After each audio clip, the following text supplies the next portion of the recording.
Hello everyone, welcome to SK classes. आज हम लोग पढ़ेंगे एनालाइजिंग एल्गोरिथम। क्या एल्गोरिथम क्यों ज़रूरी है, मैं इसके बारे में आपको बताऊंगा। और इसके अंदर हम पढ़ेंगे worst case, best case, average case के बारे में भी हम लोग यहाँ पर पढ़ने वाले हैं।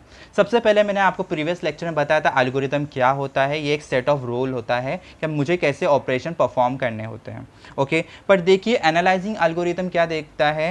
एनालाइजिंग एल्गोरिथम ये चेक करता है कि ये बंदा या कोई भी डेटा कितना स्टोरिंग ले रहा है, कितना टाइम ले रहा है उस सॉफ्टवेयर को बनाने के लिए। ओके, उस डेटा को कॉल करने के लिए, उस डेटा को आपके पास आउटपुट लाने के लिए कितना टाइम लग रहा है, उसको हम लोग एनालाइजिंग एल्गोरिथम बोलते हैं। ओके, मतलब आपको कुछ चीज़ चाहिए होती है कंप्यूटर से, तो आप पहले ये देखोगे कि उसका स्टोरेज कितना है।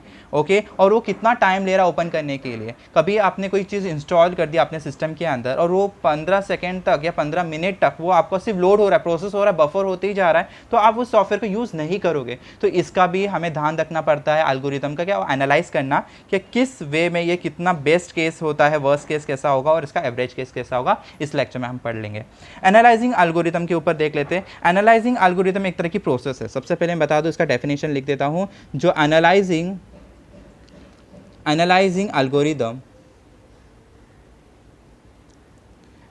एल्गोरिथम ये क्या है, इज द प्रोसेस। ये एक तरह की प्रोसेस है। Okay, the analysing algorithm is the process of, ये क्या प्रोसेस, किस चीज की प्रोसेस है, ये फाइंड करती है of finding the computational complexity.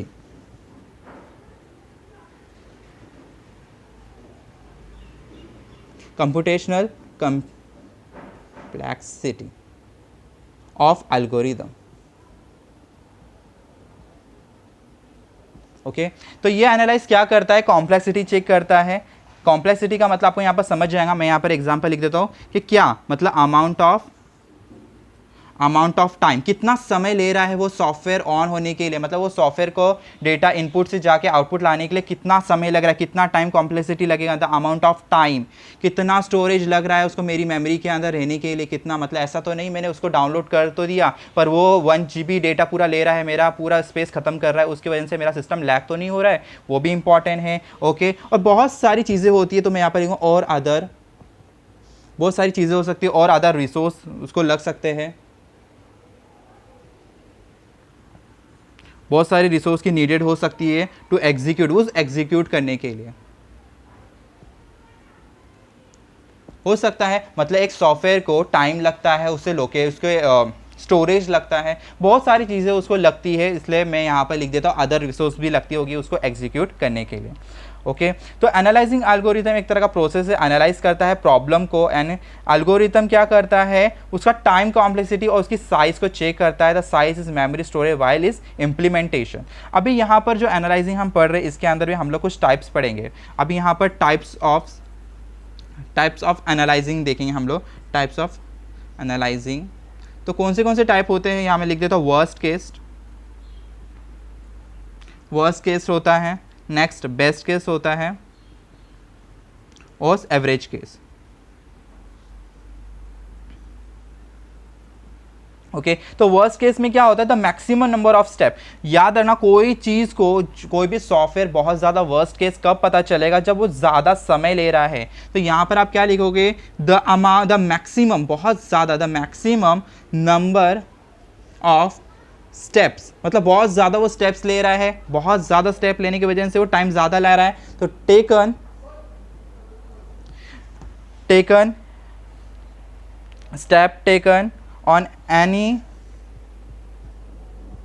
मैं यहाँ लिख देता हूँ, instance of size A. Okay, मतलब ये सबसे ज़्यादा मैक्सिमम स्टेप्स ले रहा है। तो बेस्ट केस में आप क्या लिखोगे, याद रखना बेस्ट केस में आपको सिर्फ क्या लिखना है, यहाँ पर सिर्फ मिनिमम लिखना है और कुछ भी नहीं लिखना है। यहाँ पर आप मैक्सिमम लिखोगे तो यहाँ पर मिनिमम लिखोगे, और सेम चीज़ जब आप एवरेज लिखोगे तो यहाँ पर एवरेज लिख देना आप। ओके, मतलब वर्स्ट केस में वो बहुत ज़्यादा स्टेप्स लेगा, पर बेस्ट केस में वो बहुत कम स्टेप्स लेगा और जल्द से जल्द आपको आउटपुट देगा। एवरेज केस में दोनों भी हो सकता है, मैक्सिमम भी ले सकता है, वो मिनिमम भी ले सकता है, डिपेंड करता है, इसलिए एवरेज केस को भी हम यहाँ पर बता रहे हैं। आई होप आपको एनालाइजिंग एल्गोरिथम अच्छे से समझ में आ गया होगा। ओके, अभी इसको हम लोग थोड़ा देर सॉल्व करेंगे। एक एग्जांपल लेके डिवाइड एंड कॉन्कर करके। ओके, ये किस तरह एल्गोरिथम सॉल्व कर रहा है वो भी हम देख लेंगे यहाँ पर।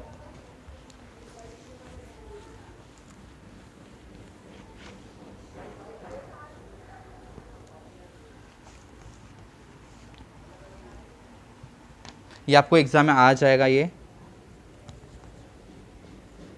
Divide and conquer. मैं डिवाइड एंड कॉन्कर क्यों बता रहा हूँ, ये एक मर्ज शॉर्ट का ही टाइप से। ओके, तो इसको मैं आपको एक्सप्लेन कर दूंगा तो आपको मर्ज शॉर्ट भी अपने इजीली एक्सप्लेन हो जाएगा।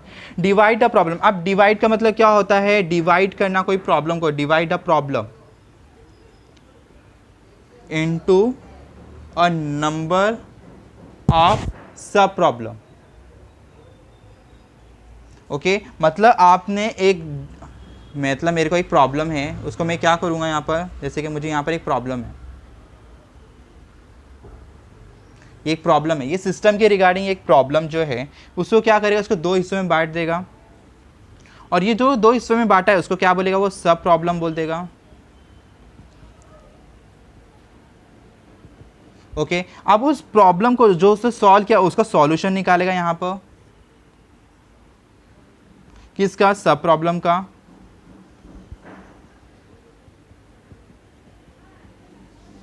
और बाद में उसको क्या करेगा, इन दोनों को मर्ज कर देगा, इन दोनों को वो मर्ज करेगा और इसको हम क्या बोलेंगे, हमारा solution.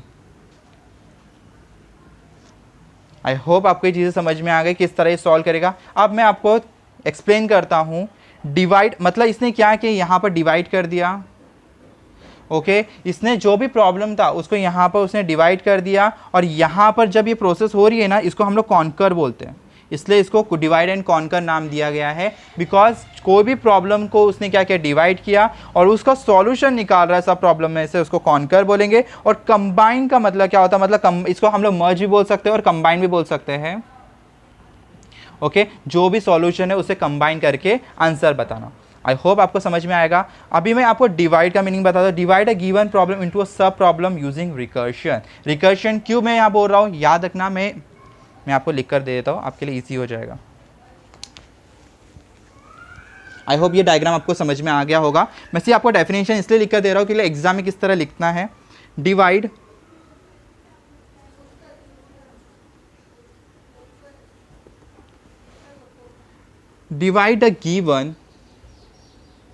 divide a given problem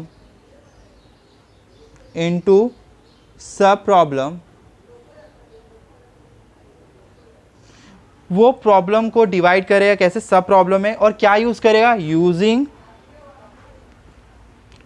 recursion. मैंने आपको रिकर्शन का मतलब समझाया है मेरे पहले लेक्चर में, वो देख लीजिए। मैं यहाँ पर वापस बताऊँ, रिकर्शन का मतलब ये होता है जब तक सॉल्यूशन नहीं निकलता, जब तक प्रैक्टिस या जब तक वो प्रोसेस में लगता रहेगा, उसको हम लोग रिकर्शन बोलते हैं। जब तक आपका आंसर नहीं निकालेगा, जब तक वो डिवाइड करते जाएगा।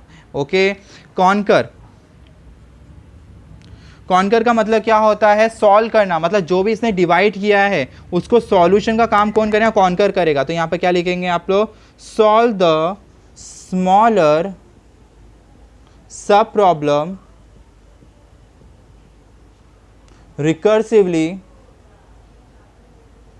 Recursively if the sub problem is small enough, then solve it directly। Okay, मतलब ये क्या करेगा, जो भी इसने निकाला है रिकर्सिवली करके वापस बार बार, तो ये कॉन्कर क्या करेगा, सॉल्व करेगा उस स्मॉलर। मतलब जब हमारा बहुत बड़ी प्रॉब्लम होती है ना, तो हम छोटे छोटे प्रॉब्लम को सॉल्व कर देते हैं, उसके बाद हमारी बड़ी प्रॉब्लम भी इजीली हमारी सॉल्व हो जाती है। सिस्टम भी वही करता है, बट उसको क्या बोलते हैं, कॉन्कर बोलते हैं। सॉल्व करता है smaller sub problem recursively if the sub problem small enough then solve is directly. इसके बाद जो भी हमारा जो डिवाइड एंड कॉन्कर के बाद हम क्या बोलते हैं, कंबाइन। जो भी आपका आंसर आएगा वो कंबाइन होके आएगा। Combine is a solution. Combine का मतलब क्या होता है, कंबाइन एक्चुअली में कंबाइन द सॉल्यूशन, जो भी आपका सॉल्यूशन निकला है कॉन्कर में, जिसने भी सॉल्यूशन निकाला है उस सबको कंबाइन करेगा of the sub problem.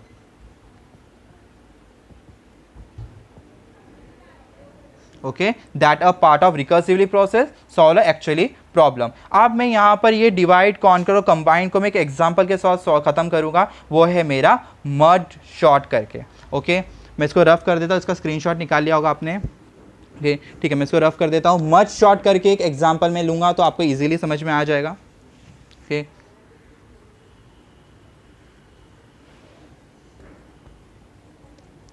Merge short, अभी यहाँ पर मर्ज शॉर्ट का मैं एग्जांपल ले रहा हूँ, जैसे कि मैंने यहाँ पर लिया 5, 9, 12 और यहाँ पर मैं 46।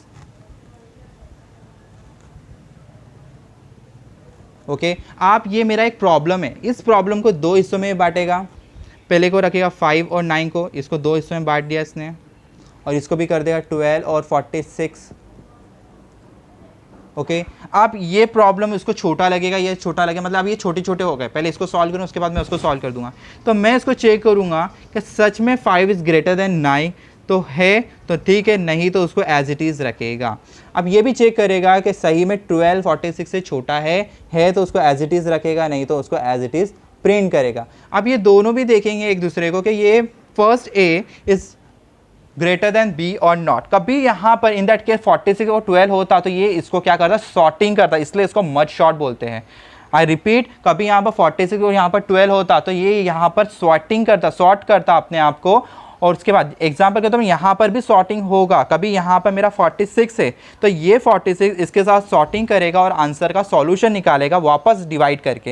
ये जब तक डिवाइड करेगा जब तक उसको प्रॉपर सॉल्यूशन नहीं मिल जाता। अभी ये देखो, ये प्रॉपर सॉल्यूशन मिल रहा है, ये वाला बॉक्स और ये वाला बॉक्स एकदम प्रॉपर है, मतलब ये वाला बॉक्स बड़ा है अकॉर्डिंग टू दिस। सो इसको लास्ट में क्या बोलेंगे, कंबाइन कर देगा। ये उसको कंबाइन कैसे करेगा, 5, 9, 12 और 46। आई होप आपको मर्ज शॉर्ट समझ में आ गया होगा। ये डिवाइड एंड कॉन्कर का ही पार्ट है। डिवाइड क्या होता है, कॉन्कर क्या होता है और कंबाइन क्या होता है, मैंने आपको समझा दिया। आई होप आपको ये वीडियो पसंद आए होंगी, तो please like share and subscribe to my channel. Thank you.